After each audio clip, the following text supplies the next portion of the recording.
Hi, I'm Liza Rios, and you're watching Latina.com.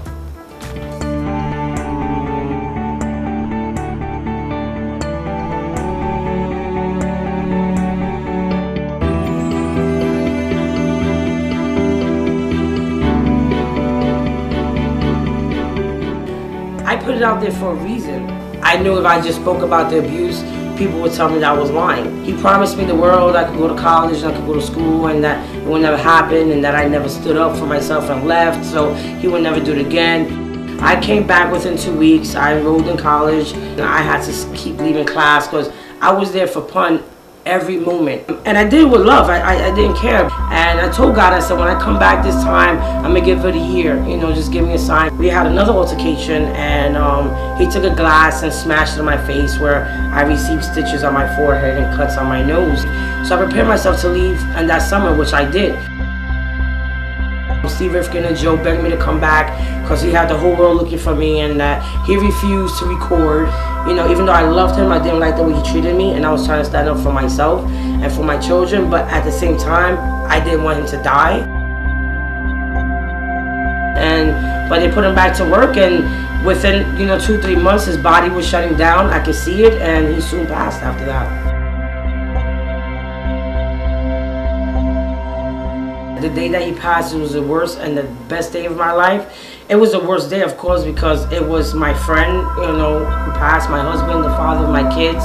He dealt with a lot of demons in life, and he had a hard time, with his past and being an adult and being a husband and a father.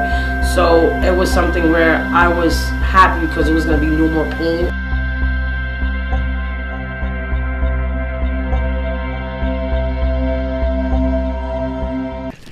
If I died, I don't expect no one to give my wife $5. Mm-hmm. We do the album Endangered Species. Right. Which was after no one got paid on this album after Pun's death. No producer, no studio, no rapper, not me, no one. The full advance, which was hundreds of thousands of dollars, went to Liza Rios and the family.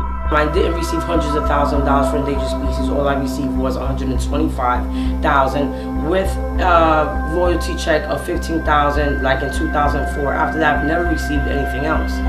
Joe stated something in there in front of my dead husband, in front of my children. He stated that if my kids will not eat, that his kids will not eat. I really feel bad for Pun because he got played, and if it was the other way around, Pun would have never did that. Since 2007, actually on Pun's birthday, I got evicted, which was so ironic. But I've been with family back and forth. I've just recently entered into a shelter 2 months ago, and as of today, I just got my approval for my 3-bedroom voucher, so I'm excited for that. So now I'll be able to, find me a place. How many people out there are homeless? But there's many, and good working people. It just happens. Any work I do with my husband, I do with my kids. I braid hair at a barbershop and work at a tattoo salon, so I'm learning how to pierce as well as trying to tattoo myself because that's what I'm into. I'm also trying to start engaging in speaking against domestic violence. And looking back, it was very difficult to give any advice to Pun. He was very set in his ways, so it was really, I didn't have much of a voice or an opinion back then. There's a lot of things I could have done probably afterwards. Maybe the money, the little money I have gotten, I spent $120,000 in mortgage alone. My rent was like $2,000. So within that, trying to keep the home that he bought probably was the wrong decision. The Big Pun Legacy is coming out on September 15th. Through Universal on DVD, so I'm excited about that. It comes out September 1st on demand. Different, it has a lot of artists that they speak about the intimate moments with Pun, up to how they felt about him gaining so much weight and dying. I really stood behind the scenes with Pun. It's just since after he's passed, his fans have put me in this position and still fight for his honor. My husband, yes, he was a rapper, one of the most amazing rappers in the world. He was the first Latino Latin platinum artist to do what he did. No one can ever take that away from him, and no one can ever be, there will never ever be another Pun. Hey, I'm Liza Rios, and thanks for watching me at Latina.com.